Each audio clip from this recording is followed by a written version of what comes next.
nestojíme na starej škvárovej bežeckej dráhe. Stojíme na novom atletickom ovále, na modernizovanom športovisku, ktoré otvára ďalšiu kapitolu detvianskeho športu.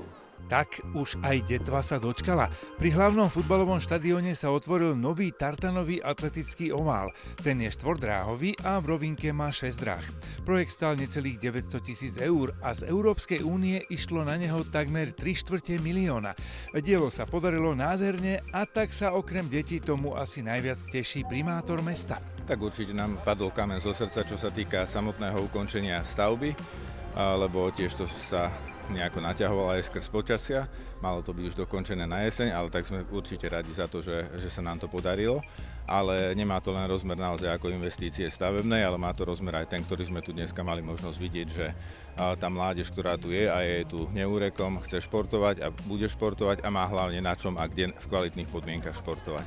Tým, že dráha bude otvorená aj pre verejnosť, takže športovať môže tu aj verejnosť. Kto chce na sebe popracovať pokojne môže, samozrejme za rešpektovania tých pravidiel, ktoré tu budú a aby sa tie športové kluby navzájom rešpektovali. A na druhej strane je to aj príležitosť pre región, že školy, ktoré sú tu na okolí, aj škôlky môžu sem chodiť nielen pozerať sa na svojich kamarátov, ako športujú, ale takisto môžu si sami zapretekať a možno z niekoho sa vyrastie alebo stane nejaký športovec, ktorý nás bude reprezentovať na olympiáde. V regióne pôsobia v klube Detva v pohybe veľmi agilné trénerky, ktoré deti vedia poblázniť a tak konečne ich môžu navádzať na pohyb a atletiku vo vysoko kvalitnom prostredí. V Detve okrem vodnej priekopy nechýbajú žiadne sektory. Každým rokom rastieme, aj napriek tomu, že tie podmienky sme nemali takéto. V klube máme vyše 100. Naše deti na tartane a v tretrách behali jedine na pretekoch. Trénovalo sa na asfalte, trénovalo sa na lúkach a hlavne tento celý rok, keď sa robila rekonštrukcia tohto štadiónu, tak sme boli presťahovaní na Detviansky amfiteáter.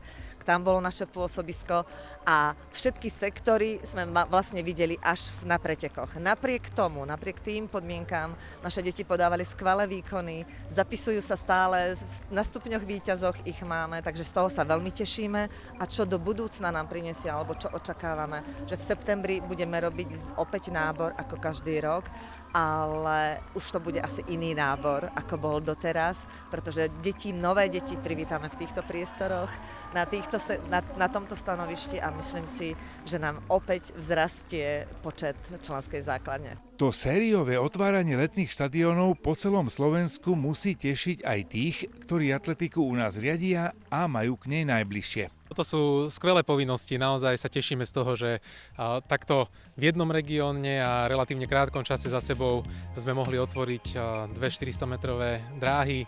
Táto v Detve je krásna, naozaj je výborný atletický klub, ktorému verím, že práve táto dráha ešte pomôže rozmachu atletiky v Detve, kde má obrovskú tradíciu, ale kde vlastne pomaly zanikla, ale vďaka iniciatívnym trénerom a funkcionárom, ale aj vedeniu mesta sa podarilo niečo, čo verím, že pozdvihne ešte viac detviansku atletiku. A budovanie štadiónov sa stále nekončí. V budúcom roku by sa mohli otvoriť ďalšie 2 alebo 3 nové stánky, aby mali kde vyrastať nové dobyvateľky diamantových líg. Pracujte na sebe, zveľaďujte svoj talent a užívajte si naozaj každý deň, keď môžete športovať. Krásny deň všetkým a všetko dobré detvianskej atletike.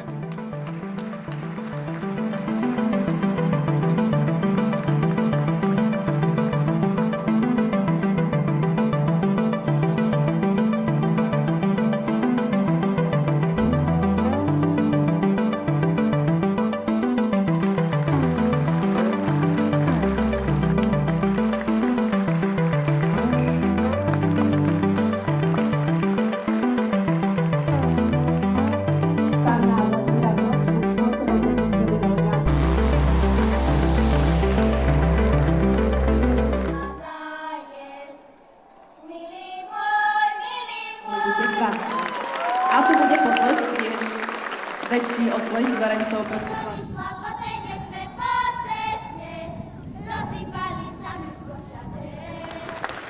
Nož, ale viete, ako to býva.